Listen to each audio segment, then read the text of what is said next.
2013 সালের 5 মে শাপলা চত্বর হত্যাযজ্ঞে ইন্টারনেট ও দিগন্ত ও Islamic television বন্ধ সহ সেদিন যারা ভূমিকা রেখেছেন তারাও মামলার আসামি হবেন বলে জানিয়েছেন চিফ প্রসিকিউটর আমিনুল ইসলাম। বৃহস্পতিবার আন্তর্জাতিক অপরাধ ট্রাইব্যুনালের নিজ কার্যালয়ে সাংবাদিকদের তিনি এসব কথা বলেন। চিফ প্রসিকিউটর আরও বলেন, শাপলা চত্বরের হত্যার ঘটনাকে পরিকল্পনা মাফিক ভিন্ন খাতে প্রবাহিত করার চেষ্টা করেছিলেন সাবেক মন্ত্রী দীপু মনি, সাংবাদিক মোজাম্মেল বাবু এবং ফারজানা রূপা। এজন্য তাদের বিরুদ্ধে শাপলা চত্বরের মামলায় প্রোডাকশন ওয়ারেন্ট চাওয়া হয়েছে।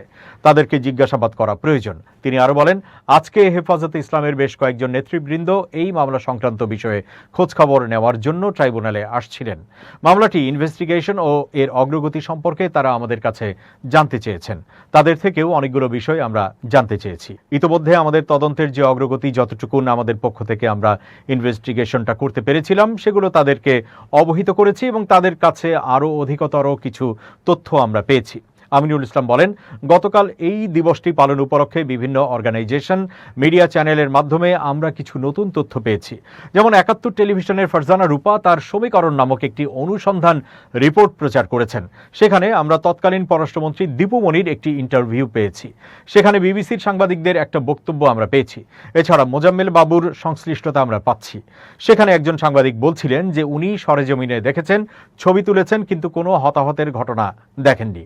এরকম কিছু উদ্ভট ভিত্তিহীন মিথ্যা তথ্য তিনি প্রচার করেছেন। তখন ফারজানা রূপা সমীকরণ নামীয় যে অনুসন্ধানী রিপোর্টটা করেছেন, সেটি আমাদের কাছে মনে হয়েছে যে একেবারে ঘটনার পরপরই যেখানে সারা দেশব্যাপী একটা আলোড়ন সৃষ্টিকারী ঘটনা ঘটল, সেটাকে একেবারেই ভিন্ন খাতে নেবার জন্য তিনি কিছু বিতর্কিত মানুষের বক্তব্য নিয়ে একটা রিপোর্ট তৈরি করেছেন।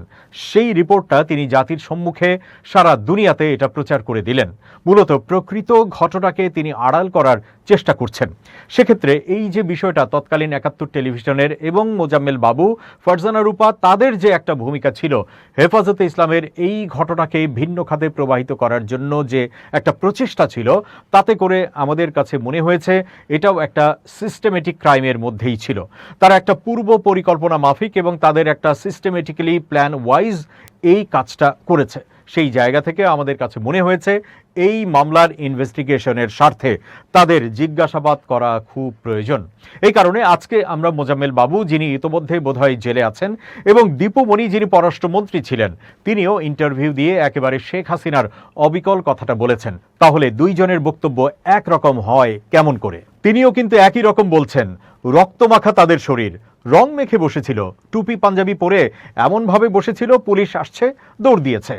তারপরে বিদেশি সাংবাদিকদের সাথে তিনি এরকম একটা উদ্ভট ইন্টারভিউ দিয়েছেন, যেখানে একেবারেই হেফাজতে ইসলামের এই ঘটনাকে ভিন্ন খাতে তিনি প্রবাহিত করলেন। তাতে মনে হচ্ছে যে তিনি পররাষ্ট্রমন্ত্রী হিসেবে সরকারের এই যে সিস্টেমেটিক বা প্ল্যান ওয়াইজ যে কাজটা, সেটার মধ্যে তারও সম্পৃক্ততা ছিল।